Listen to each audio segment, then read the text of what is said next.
अस्सलामुअलैकुम, क्या हाल है? खैरियत से हैं? आज 4 नवंबर 2024 है और 5 नवंबर 2024 कल जो है वो इलेक्शन डे है। कल यहाँ सुबह 6:30 बजे से लेके शाम 7:30 बजे तक वोटिंग होगी और उसके बाद फिर इलेक्शन के रिजल्ट्स कंपाइल होंगे और उसके बाद अनाउंस होगा कि कौन इलेक्शन जीता है, कौन प्रेसिडेंट होगा यूएस का अगले 4 सालों के लिए। यहाँ यूएसए के अंदर जो जनरल इलेक्शन हो रहे हैं, जिसका कल इलेक्शन डे है, इसके हवाले से मैं मुख्तलिफ वीडियोज के अंदर बात कर चुका हूँ।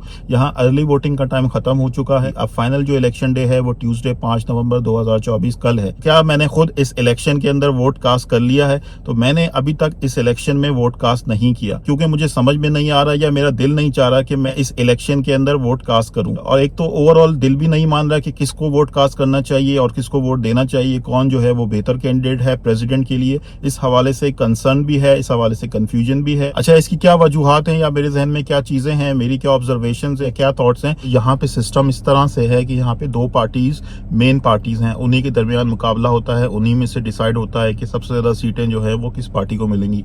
या तो डेमोक्रेटिक पार्टी जीतेगी या रिपब्लिकन पार्टी जीतेगी। इन दो पार्टीज के अलावा और पार्टीज भी हैं, जैसे ग्रीन पार्टी, वो इलेक्शन में हिस्सा लेती हैं लेकिन उनके जीतने के जो चांसेस होते हैं वो बहुत ही ज्यादा कम होते हैं। एक आध सीट या एक दो सीट किसी को मिल जाए उसमें हाउस के अंदर या सेनेट के अंदर, तो ये पॉसिबल है। लेकिन अगर प्रेसिडेंट के हवाले से बात करें, प्रेसिडेंट के इलेक्शन के लिए या तो डेमोक्रेट का उम्मीदवार जीतेगा या फिर रिपब्लिकन पार्टी का उम्मीदवार जीतेगा, किसी और के जीतने का कोई चांस नहीं होता। इस तरह का ये सिस्टम बना हुआ है। तो यहाँ पे जो इलेक्शन का माहौल है, ओवरऑल जो गहमा गहमी न्यूज में देखने को मिलती है, जो सारी चीजें नजर आ रही होती हैं, ऐसा लगता है कि इलेक्शन के हवाले से कुछ एनालिसिस अगर देखें तो ऐसा लगता है कि टाइट तो है, काफी ज्यादा सख्त मुकाबला हो सकता है। और ज्यादातर जो मुकाबला है या जो इलेक्शन के नताइज का जो दारोमदार है वो जो 7 स्विंग स्टेट्स हैं उनके रिजल्ट्स के ऊपर है। और उन 7 स्विंग स्टेट्स को जो जीतेगा वो इस इलेक्शन को जीत जाएगा और वो यूएस का प्रेसिडेंट बन जाएगा। यानी कि जो प्रेसिडेंट के लिए नंबर्स चाहिए होते हैं 270 इलेक्टोरल वोट्स के, वो उसको मिल जाएंगे जो भी इन 7 स्टेट में से ज्यादातर स्टेट्स को जीतेगा।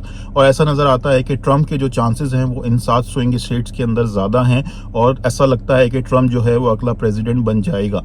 अगर हम मुस्लिम कम्युनिटी के हवाले से बात करें कि मुस्लिम कम्युनिटी का जो झुकाव है वो किसकी तरफ नजर आता है और मुस्लिम कम्युनिटी क्या सोच रही है, तो उसमें पॉसिबल है कि बहुत सारे डिफरेंस ऑफ ओपिनियंस आपको मिले, बहुत सारे डिफरेंट ओपिनियंस मिले। कुछ लोग ये सोच सकते हैं कि यार जो डेमोक्रेटिक पार्टी है इसके दौर के अंदर ये फलस्तीन वाली जो जंग है, फलस्तीन का जो मसला है, फलस्तीन के ऊपर जो इसराइल का जो जुल्म है, ये सारा कुछ स्टार्ट हुआ है और पिछले 1 साल से ज्यादा से ये सारा सिलसिला चल रहा है। और डेमोक्रेटिक पार्टी ने फलस्तीन के हवाले से इसराइल को पूरी सपोर्ट प्रोवाइड की है, उसको फंडिंग दी है, सारा कुछ किया है। हजारों की तादाद में मुसलमान शहीद हो चुके हैं।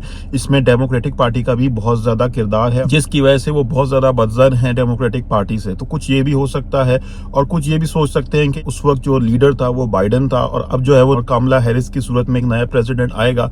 तो लेकिन सोचने की बात यह है कि क्या उसकी वजह से पॉलिसीज में कोई चेंज आएगा, तो ओवरऑल मुझे पर्सनली ऐसा नजर नहीं आता।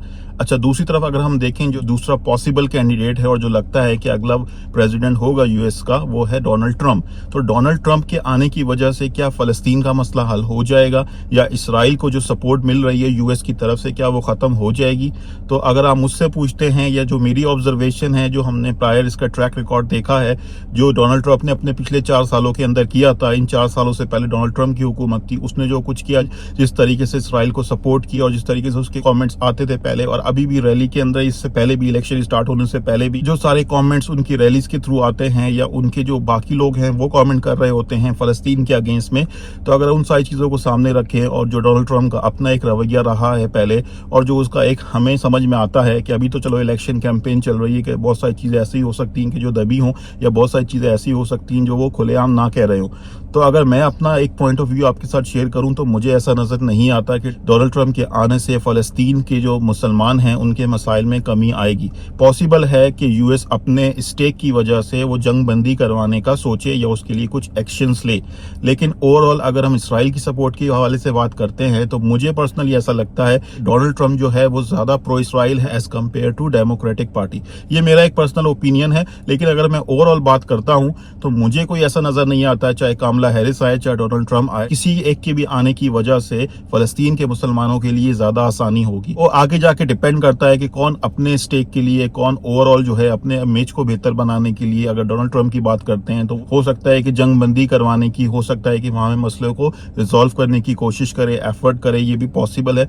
तो अगेन वो डिपेंड करता है कि फ्यूचर में जाके किस तरह की सिचुएशन होती है। अगर हम डेमोक्रेटिक पार्टी की बात करते हैं और हम रिपब्लिकन पार्टी की बात करते हैं तो इसके लिए इन दोनों के जो ओवरऑल व्यूज हैं इनको भी सामने रखने की जरूरत है कि इनकी सोच क्या है, कौन जो है वो अमेरिका के हवाले से बेहतर सोचता है, किसकी पॉलिसीज अमेरिका के लोगों के लिए बेहतर होंगी, और इसके साथ साथ कौन फिलिस्तीन का जो मसला है उसको बेहतर करने की, उसको हल करवाने के लिए कोशिश कर सकता है या कोई रोल प्ले कर सकता है, और जो फलस्तीन के अंदर इसराइल का जुल्म हो रहा है उसको रुकवा सकता है। तो इस हवाले से सोचने की जरूरत है, लेकिन मुझे ओवरऑल इन दोनों से कोई खास उम्मीद नहीं है। एक तरह से कंसर्निंग किस्म की सूरत हाल है और इसमें थोड़ा सा चीजों को बेहतर तरीके से इवेल्युएट करना पड़ेगा और देखना पड़ेगा कि यार हम इलेक्शन के अंदर वोट डालें, नहीं डालें, और वोट किसको डालें, और वोट डालेंगे तो उससे कोई फायदा होगा या हम किसी गलत बंदे को, किसी गलत पार्टी को वोट तो नहीं कास्ट कर रहे। तो इन सारी चीजों के हवाले से सब मुसलमान कम्युनिटी को सोचने की जरूरत है और उसके बाद वो उनको अपना फैसला लेना चाहिए। और ऑब्वियसली अर्ली वोटिंग का टाइम खत्म हो चुका है, तो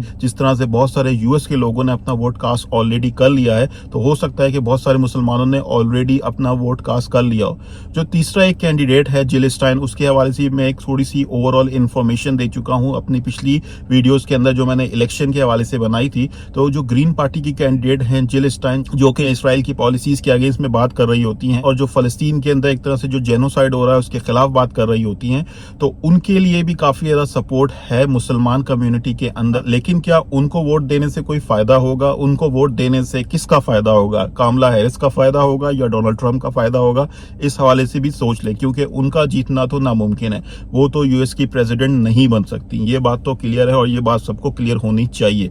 ठीक है, तो अगर आप उनको वोट कास्ट कर रहे हैं क्योंकि आपको उनके व्यूज जो हैं वो समझ में आते हैं, उनके व्यूज जो हैं फलस्तीन के मुसलमानों के हक में हैं और वहां पे जो जुल्म हो रहा है उसके खिलाफ है, तो अगर आप उनको वोट कास्ट करना चाहते हैं तो एज अ मुस्लिम आप उनको वोट कास्ट कर सकते हैं, लेकिन उनको वोट कास्ट करने से कोई फायदा होगा ये भी आपने सोचना है। अगर मैं आपको अपनी पर्सनली बात करूं तो मुझे पर्सनली ऐसा लगता है कि यार इस इलेक्शन के अंदर वोट नहीं कास्ट करना चाहिए, क्योंकि मुझे समझ में नहीं आता कि कौन बंदा सही है और किसको वोट कास्ट करना चाहिए। और दोनों जो मेन पार्टीज हैं उसमें से मुझे ऐसा लगता है कि यार कोई भी ऐसा बंदा नहीं है कि जिसको मुझे अपना वोट देना चाहिए। प्रेसिडेंट के हवाले से बात कर रहा हूं। बाकी अगर कोई और कैंडिडेट्स हैं जो हाउस ऑफ रिप्रेजेंटेटिव के कैंडिडेट्स हैं या जो सेनेट के कैंडिडेट्स हैं, उनके हवाले से सोचा जा सकता है, उनको वोट कास्ट किया जा सकता है, लेकिन वो भी डिपेंड करता है कि हमें उनके हवाले से कितनी नॉलेज है, उनके क्या व्यूज हैं, उनकी क्या पॉलिसीज होंगी, यहाँ के लोकल लोगों के लिए किस तरीके से बिहेव करेंगे, उसमें से कोई ऐसा तो नहीं है जो बायस्ड है, जो रेसिस्ट है। इन सारी चीजों के हवाले से भी एक ओवरऑल आइडिया लगाने की जरूरत है। अच्छा खैर, देखते हैं कि वोट कास्ट करता हूँ नहीं करता हूँ। I will see tomorrow, I will think about it,